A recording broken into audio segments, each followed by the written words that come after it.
Welcome to my UADx channel strip shootout.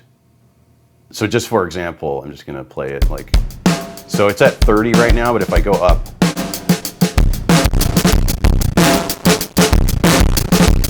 so this all came about from me watching a podcast a few weeks ago where there was a famous producer engineer, and he was talking about how many of these great records have been made by clipping the input on a console.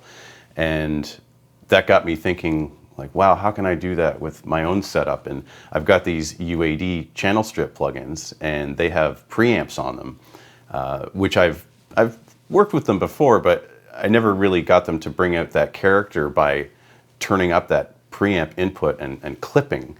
I guess I was just being conservative, and I was afraid to distort the sound or whatever. But that's really a big part of the character and the different elements when you're mixing, is you can use this to sculpt the sound, and what happens when you clip it's different than compression. And I'm going to play through, I've got a drum loop. I'm just going to play through with a bunch of different UADx channel strips on. I've tried to level match as best as I can. I mean, at the very end, there's just a VCA compressor so that we can compare how that works, because a compressor is different than what this does. So it starts with just the raw drum track without any plugins, and then we'll listen through and see what it is.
Okay, so the first thing I want to really highlight here that I found very interesting is the differences in the actual output levels from these plugins, where you can see that even though they're pretty close in their relative volume to each other, the original and then the compressor at the end, it's way higher of a level, even though the apparent loudness is the same. Like, for example, the Avalon 737, it was only up to -14. I think it's the lowest of all of them. And it sounds pretty close in volume compared to the VCA compressor output, which is like 10 dB higher. So yeah, it's this like clipping phenomenon. And you know, when I think of the word clipping, there's like two different versions that I hear in my head, which is like clipping meaning like a distortion. But this is kind of like clipping in the sense that it's clipping off the transients, and then what you get is just everything else gets brought up relatively in volume, where those transients have been clipped off. So it's different than the way a compressor works, and it's kind of neat. Like, you can just make things louder without really having to compress them. It's a different approach. So let's now just look a little closer at the individual plugins and sort of see what they look like, because they're all unique. Okay, so let's start with the Helios, and this one I really like. It's one of my favorites, actually. It took me a bit to figure out how the EQ worked, because it's a bit confusing, especially this like bass section down here. It has like 60, 120 going up this way, and then 3, 6, 9, and I was like, what is that? So what's actually happening is if you switch these, like the 60, and then you turn this up, that's like boosting at 60 hertz, for example. But if you switch to down here, this is actually decibel amounts of low cut at 50 hertz. So it's kind of a strange way they did that, but musically functional.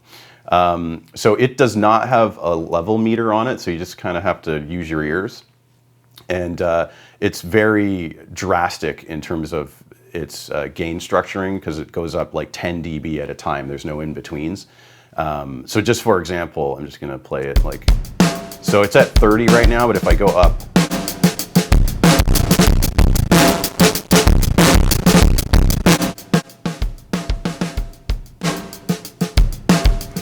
you can very easily blow up the world with that.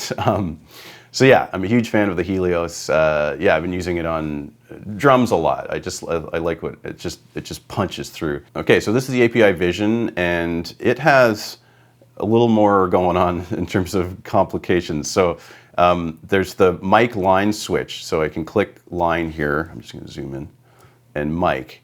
And when you go to mic, you usually want to hit the pad, because the gain there's a lot of gain.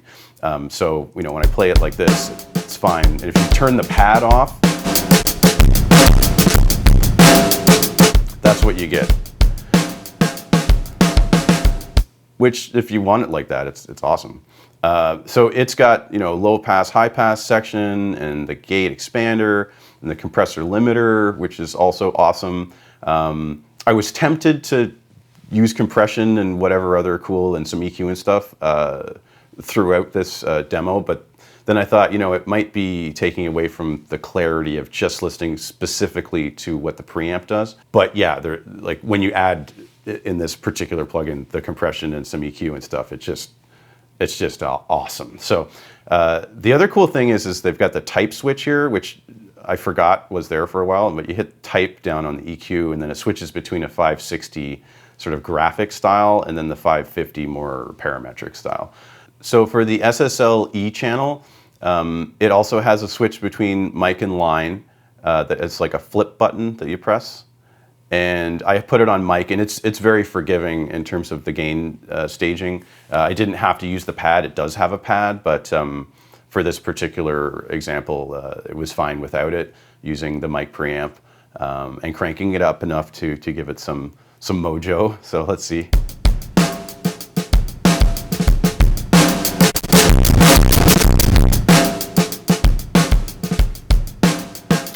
Yep, so you can definitely just blow it up. So you've got a dynamic section and an expander, sort of gate section. We've got filters again, and the classic SSL EQ. It all works great. So the LA6176, I wouldn't normally think of to use as drums, but that's what I'm using for this example. So for all of these, this is something I'd probably want to use more on like vocals or bass or something, just because of the smoothness of the tube preamp. But it's still cool, and it's got a switch between mic and line. I'm actually on line input because I think when I tried it on mic, it just totally like turned into mush, and I couldn't really make it work. But it's got some basic EQ, up and down and high and low. And it does have this switch here on the right side, which is where the compressors are. And there's an 1176 that I'm on now, which isn't actually like activated. And then you can switch it to an LA2A, which is another like very cool, versatile thing they've built into this plugin. This is the Century Tube Channel Strip, which is a uniquely UADx product, I believe. And it's super like character. When you hear the bass drum, I'm just going to play it again.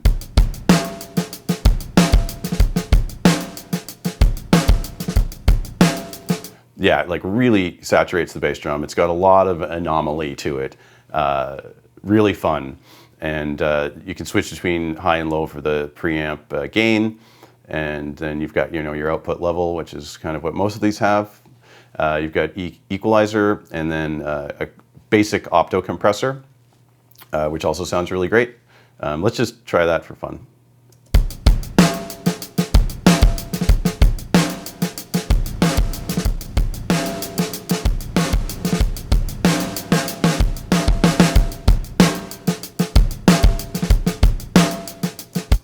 Now we have the renowned Neve 1073 preamp and EQ, which this one, again, like the Helios, doesn't have a level meter on it, so you got to use your ears.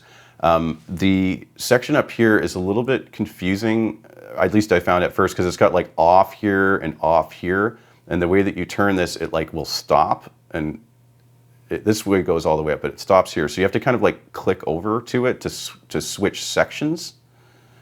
See there again, it won't go, so you got to click over to mic to get to it. Then you have, you know, the Neve EQ. You can turn that on and off. It sounds amazing, of course. And last but not least, we have the Avalon VT-737, which, again, something that I probably won't use on drums, but good for this example. This is something, you know, it's a go-to for vocals, of course. Again, a little bit confusing sometimes for me to like look at the way this is set up, but you've got preamp gain, and then you can switch between mic and line here. You've got a high pass, and then you can engage high gain and your filters.